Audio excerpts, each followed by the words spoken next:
something has shifted. And if you've been paying attention to what's happening in Ukraine, you already feel it in your gut, even if you can't quite name it yet.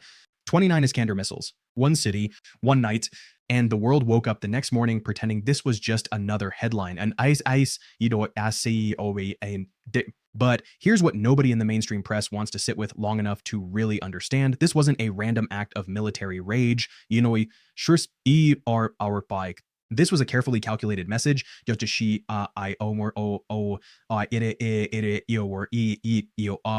just to Ukraine, not just to Kyiv, but to every NATO capital, to Washington, to Brussels, and frankly to you sitting right here in the United States of America. Because the decisions being made in those European corridors of power and the ones being quietly avoided in Washington are going to determine the shape of the world your children grow up in. This is not a regional conflict anymore.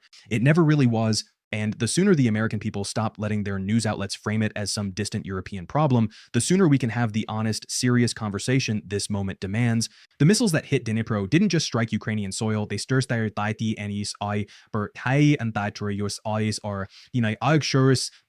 the foundational assumptions that Western civilization has been operating on since 1991. And NATO's reaction, or lack thereof, tells us everything we need to know about where this is all heading. Now let's slow down and think about this carefully because the details here matter enormously. The Iskander missile system is not a crude weapon. It is not something you fire out of desperation or disorganization. The Iskander M is a precision short-range ballistic missile capable of striking targets with devastating accuracy. It can carry conventional warheads, cluster munitions, and it was specifically designed to evade modern air defense systems by flying quasi-ballistic trajectories and deploying radar decoys during its terminal phase. The Ukrainian Air Force itself has acknowledged that Russia has upgraded these systems to be increasingly difficult to intercept, even with Western supplied Patriot batteries. So when you hear that 29 of these missiles hit Dnipro in a single strike package, what you are really hearing is that someone in Moscow made a deliberate decision to expend an enormous amount of firepower, expensive precision firepower, on a single Ukrainian city. That is not battlefield logistics. That is a political statement delivered in the language of fire and steel, and Dnipro is not just any city. It is Ukraine's fourth largest, with close to 1 million people living there. It is a critical logistics and supply hub for the Ukrainian military. It is home to one of the country's primary hospitals for treating soldiers evacuated from the front before they are transferred to Kyiv or abroad. And historically, Dnipro is where some of the Soviet Union's most powerful intercontinental ballistic missiles were built that pass at the Pivdenmash plant. So when Russia strikes Dnipro, it is striking at the industrial, military, and psychological heart of Ukraine's resistance simultaneously. The symbolism is not accidental. Nothing in this conflict ever is. Now here is where the story gets truly interesting, because the mainstream narrative wants you to focus on the missiles themselves, on the tragedy of the strike, on the human cost, and all of that matters deeply. But what the analysts keep glossing over is the question of timing. Why now? Why this scale? What is the context in which these 29 Iskander missiles were launched, and what does that tell us about where this war is actually going? To understand that, you have to step back and look at the broader picture of what has been happening across 2025 and into 2026. Russia's military has been grinding forward on the Eastern Front in the Donbass in a slow, methodical way that Western commentators consistently underestimate. At the same time, the peace negotiation landscape has been shifting dramatically. Donald Trump returned to the presidency with explicit promises to end the war, and his administration began opening back channel and direct channels of communication with Moscow in a way that the previous administration refused to do. Europe's coalition of the willing, this loosely organized group of European nations talking about potentially deploying peacekeeping forces into Ukraine after any ceasefire, was meeting in Paris. Russia's foreign ministry called those potential peacekeeping forces a legitimate military target. So that then let that sit with you for a moment. Moscow directly told European governments that if they send troops to Ukraine, Russia reserves the right to shoot at them. And then within days, 29 Iskander missiles hit Dnipro. That is not coincidence. That is coercive diplomacy conducted at ballistic missile velocities. So when What Russia is doing here is something that strategic analysts call escalation management, though that phrase makes it sound much more clinical and controlled than it actually is. The Kremlin is trying to establish in the most visceral and undeniable terms possible what the consequences are for continued Western involvement in Ukraine. They are not doing this blindly. They are doing it with a very careful eye on the internal politics of NATO member states, particularly in the United States and in Germany, where public support for continued Ukraine funding has been eroding. They are doing it with an eye on the peace talks. They are doing it knowing that each massive strike on Ukrainian infrastructure and military capacity makes the case for a negotiated settlement, even an unfavorable one for Ukraine, marginally stronger in the eyes of war-weary European populations. And NATO's reaction to all of this?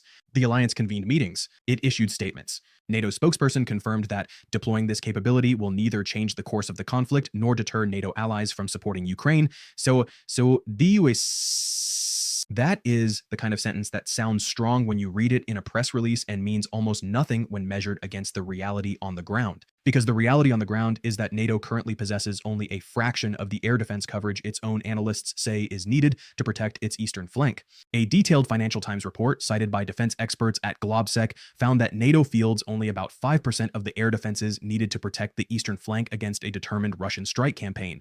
5%. That is not a minor gap. That is a structural vulnerability that changes the entire calculus of deterrence. So you have this extraordinary situation where the most powerful military alliance in human history is simultaneously sending strong verbal messages about its resolve while quietly acknowledging in defense planning documents and think tank publications that most Americans never read, that were, that it does not currently have the physical capacity to back those words up if the conflict were to spread. And Russia knows this. Russia is not operating in an information vacuum. Russian military intelligence, their GRU, their think tanks, they spy Sir is how bequid Sir Shultber and Colry advisor. They read the same defense analysis reports that NATO planners do. They understand the gap between rhetoric and reality better than most Western journalists do. And now let's talk about the American angle specifically, because you are living in the United States and this matters to you directly, even if it doesn't feel that way when you're watching it from across the Atlantic. The United States has, since the beginning of the full-scale invasion in February 2022, provided Ukraine with tens of billions of dollars in military aid, economic support, and intelligence sharing. American-made ATACMS long-range missiles have been used to strike targets inside what Russia considers its own territory, including in Crimea and in regions that Russia formally annexed, however illegally, back in 2022. The Patriot air defense systems defending Ukrainian cities were built in the United States. The intelligence that Ukraine uses to locate Russian command centers and missile launch positions flows heavily through American satellites and signals intelligence networks. So whatever anyone in Washington tells you about the United States not being a party to this conflict operationally and materially, that is simply not the whole truth. And here is the complication that nobody in the political class wants to address directly. On one hand, the United States has a strategic and moral interest in supporting Ukraine's sovereignty and territorial integrity. So as has always done it. A world in which nuclear-armed powers can simply invade their neighbors and absorb their territory by force is a world that is catastrophically more dangerous for everyone, including Americans. If Russia succeeds in achieving its core objectives in Ukraine without paying a prohibitive cost, every authoritarian leader on the planet draws the lesson that raw military power backed by nuclear weapons can override international law, sovereignty, and the entire post-World War II framework of international order. That has enormous implications not just in Europe, but in Asia, in the Pacific, in every region where American security commitments and alliances are the things standing between the current order and chaos. On the other hand, the Trump administration came into office with a genuine mandate from millions of American voters who are exhausted by what they see as endless foreign entanglements, who are watching their domestic infrastructure crumble, their healthcare costs explode, and their sense of economic security erode, and who are asking reasonably why American money and attention should be flowing to a conflict in Eastern Europe rather than addressing problems at home. That political tension is real. It is not manufactured. And it creates a situation where American policy toward Ukraine is increasingly driven not by strategic coherence, but by the competing pressures of domestic politics, which is a genuinely dangerous way to conduct foreign policy in a crisis of this magnitude. Meanwhile, the military-industrial dimensions of this conflict are reshaping global economics in ways that will outlast any ceasefire or peace agreement. European NATO members collectively increased their arms imports by extraordinary percentages between 2021 and 2025, according to SIPRI, the Stockholm International Peace Research Institute, as the continent scrambled to rebuild defense capabilities it had allowed to atrophy for 30 years. The UK and Germany are actively pursuing long-range strike capabilities. Lithuania is building new explosives factories. France has signaled its intention to expand its nuclear arsenal and has been publicly discussing the possibility of extending a nuclear deterrence umbrella to cover other European states. These are not small reversible policy adjustments. These are generational strategic commitments that will define Europe's relationship with security, sovereignty, and military power for decades to come. And all of this is happening while the peace negotiation process continues to sputter and stall. Russia rejected the Paris Coalition conclusions as something entirely unacceptable, and Ukraine's President Zelensky is signing security agreements with Azerbaijan, traveling regionally to build new partnerships, attempting to demonstrate that Ukraine has strategic options beyond simply being a dependent client of Western powers. Russia, for its part, is showing no signs of accepting a ceasefire that leaves Ukraine with a viable, independent state on its western flank, capable of eventually integrating with European institutions. The fundamental gap between what Russia minimally needs from any peace agreement and what Ukraine can possibly agree to without surrendering its national existence remains enormous, and the missiles continue to fall. What strikes me, and what I think deserves much more attention than it is getting in the American conversation about this war,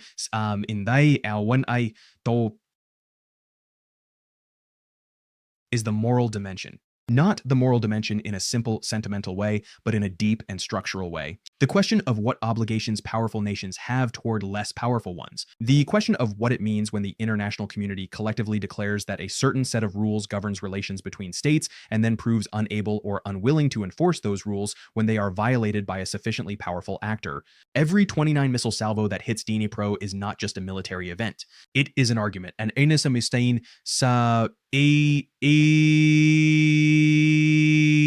argument made in destruction and death about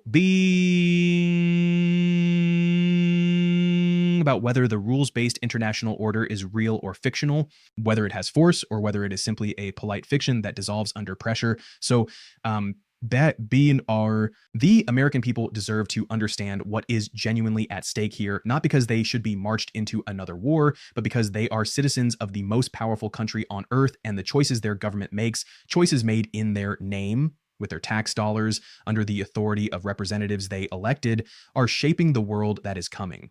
The 29 Iskander missiles that hit Dnipro are not just a Ukrainian tragedy, they are a data point in the ongoing negotiation between competing visions of world order. One vision in which power is governed by law, however imperfectly, and one in which law is simply what the most powerful actor says it is. That negotiation is happening right now, and the side you are on, whether you know it or not, is already being decided.